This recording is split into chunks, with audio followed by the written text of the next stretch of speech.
আল্লাহ রাব্বুল আলামিন বলেন, ওয়াসারিউ ইলা মাগফিরাতিম মির রাব্বিকুম ওয়া জান্নাতিন আরদুহাস সামাওয়াতু ওয়াল আরদ উইদ্দাত লিল মুত্তাকিন।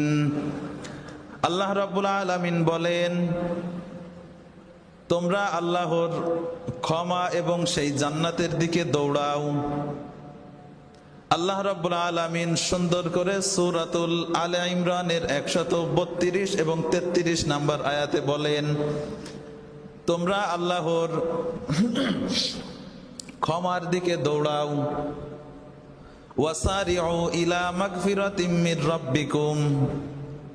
আল্লাহ রাব্বুল আলামিন বলেন, হে আমার বান্দারা, তোমরা তোমাদের রবের ক্ষমার দিকে দৌড়াও, প্রতিযোগিতামূলকভাবে দৌড়াও এবং সেই জান্নাতের দিকে দৌড়াও, যেই জান্নাতের প্রশস্ততা হবে আসমান এবং জমিনের ভিতরে যত জায়গা আছে এর চাইতেও বেশি। আল্লাহ রাব্বুল আলামিন এই জায়গা জান্নাতের প্রস্থের কথা বলেছেন। আমরা জানি কোন জিনিসের লম্বাটাকে বলা হয় দৈর্ঘ্য আর চওড়াটাকে বলা হয় প্রস্থ।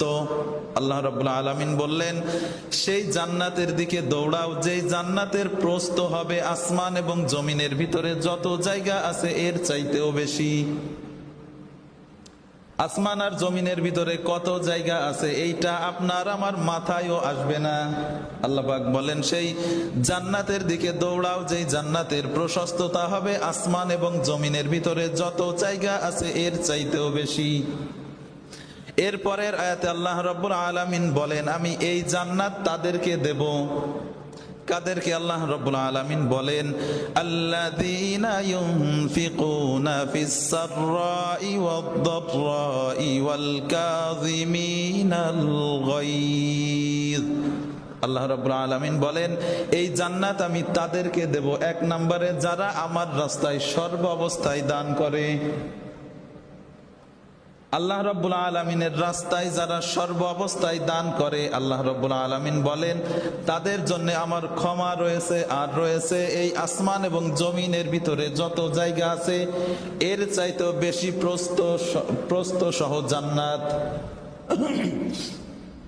এই জান্নাত আল্লাহ রাব্বুল আলামিন একমাত্র তাদের জন্যই রেখেছেন যারা আল্লাহর রাস্তায় সর্ব অবস্থায় দান করে।